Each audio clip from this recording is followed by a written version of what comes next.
for podcast people, that's probably too long of an intro, but I love that one.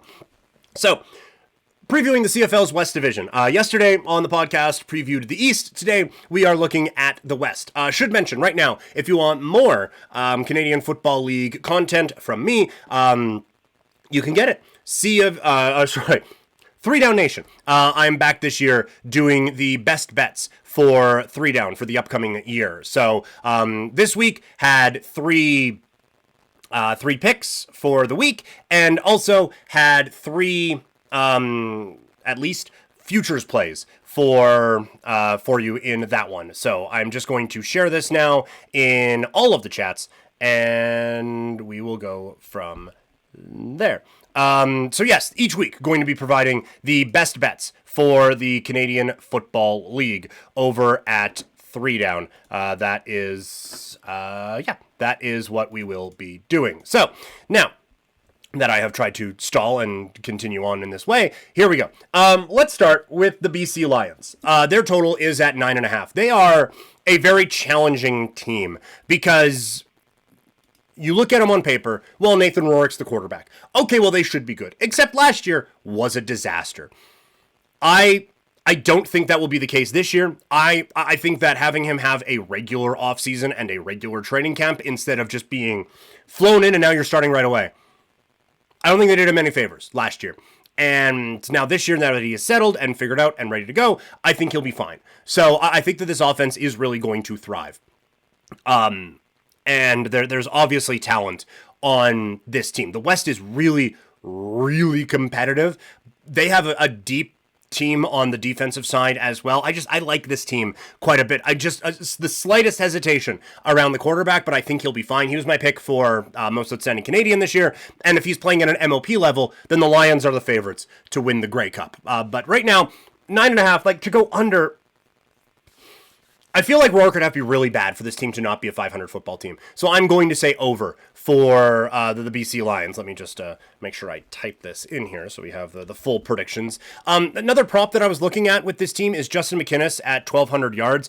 I think the world of this guy as a receiver. I think he is one of the top 2 or 3 receivers in the Canadian Football League, and thusly, I think that this is a guy who could have a gigantic year in BC. So much depth at wide receiver on this team, but he is the one that kind of stands out. So again, if Rourke is good, then McInnis is good. And so if you are kind of piecing together a couple of different things, I think if you think Rourke is there, then all of a sudden you have a Rourke MOP vote that's in play. You have probably over on yards for him, and then you certainly have over on yards for McInnis. The Calgary Stampeders are up next. Their total is easily the lowest in the Canadian Football League at 6.5. They made a lot of changes. A lot of changes in the offseason.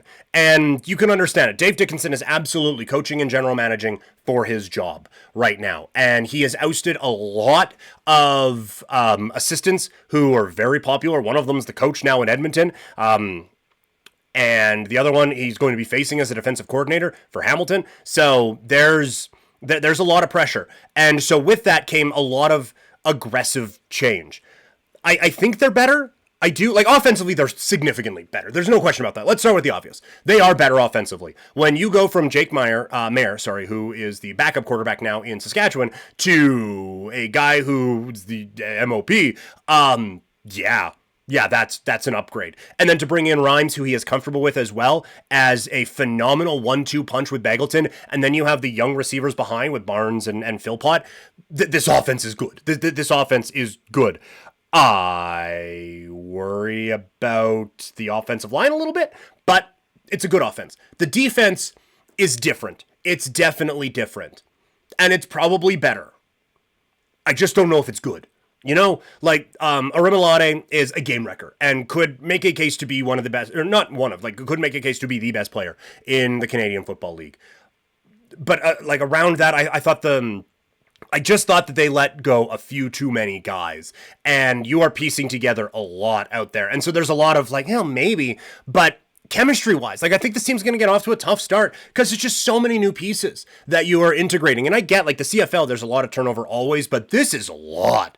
So I'm going under on the Stamps win total. Also, I think the rest of the West is insane. So I'm going under on Calgary's win total here this year at 6.5. I do think Adams has a big year, though.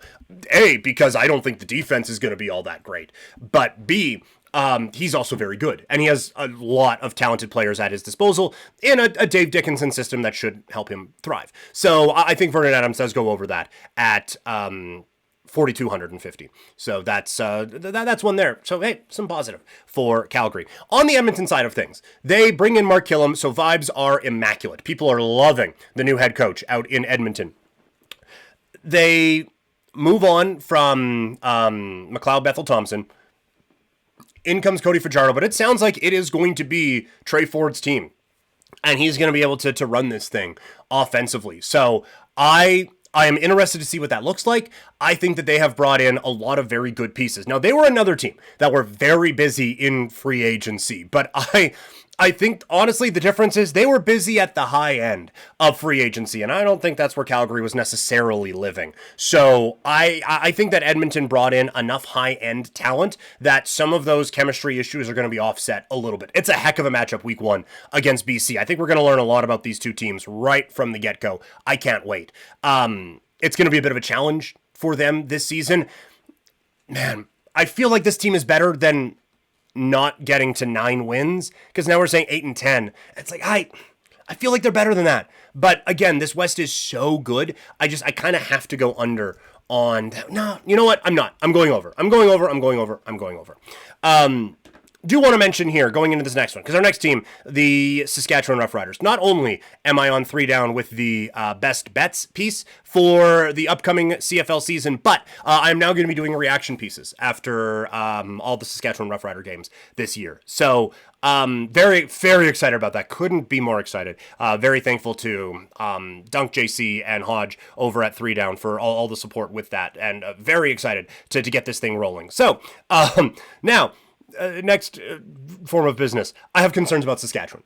I think Trevor Harris, when he is healthy, he can play at a very, very high level. And just like all of those intangible things that until the guy is kind of on your team, you don't necessarily notice all that much, but just like the whole will to win, the leadership thing, all of those stupid things, and all of that, he excels in a lot of them. He is so smart with the football. He is so accurate with the football. And he has a really good receiving core to build around with that. So that's what you like. What you don't like is AJ Ouellette did not look good last season, and it didn't look like he had a blowaway preseason either. And now the interior of the offensive line is banged up with Sean McEwen out for the season with an ACL injury. So I have enough concerns on Saskatchewan to give me a bit of a because like if that McEwen injury doesn't happen, I genuinely kind of feel like I would end.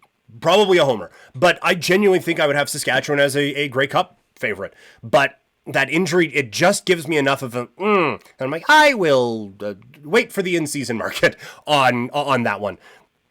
On the defensive side, they lose a couple of pieces, but I think the addition of Mike Rose is going to be just dynamite for this team. I think that he is perennial all-star. And like not just but Canadian Football League All-Star. And now you put him with Corey Mace and give him, not that Munson was bad or anything like that, but just put him as just kind of the front and center on this defense, along with Micah Johnson as well. The linebacking core, like this defense took a bit of a hit in free agency with a couple of the moves, but I think they recovered really well. I think they had pretty good depth where they lost pieces anyway. So I think this is an exciting time for Saskatchewan. I think this defense is going to be very good again. It is all just a matter of can that offensive line hold up and can Trevor Harris stay healthy for the upcoming season. I have concerns about both. I do still think that there is enough there that Saskatchewan goes over this win total. Like I still think they're better than a 500 football team. So I'm going to go Saskatchewan over. The other one that I'm not on, and this is in the best bets piece, but AJ Ouellette at 950 yards rushing. I think that's an under. I think that's a really, really strong under, actually. And lastly, the Winnipeg Blue Bombers. They come in with a win total of 10, coming off of a series of heartbreaks in the Grey Cup. And so maybe there's some recency bias there with this, because the last time we saw them, they ended up losing to Nick Arbuckle. But I just worry that it is kind of falling off a little bit. Like, it started horrendously for Winnipeg last year. And they then turned it on and were one of the best, or were the best team in the league for a really, really long stretch. And that gets them into the Grey Cup. Oliveira is the straw that stirs the drink there. But I just think the offensive line is teetering on veteran or old. And the defense is really good, but I have concerns about the offense being able to kind of keep up in this division. Defensively, that there are a lot of pieces that I like. I do kind of feel if it is starting to wind down out in Winnipeg. And this isn't great analysis because I don't have because of X, Y, and Z, I think they're starting to wind down. It's just a feel I have that it is just everyone's getting a touch older and there hasn't been that kind of replenishing going on in this organization at all the spots that you would like it to have, I guess. So I think they're in a bit of a tough spot. I am actually going under on the win total for Winnipeg for the upcoming season. So again, check out my stuff on 3 Down Nation all season long.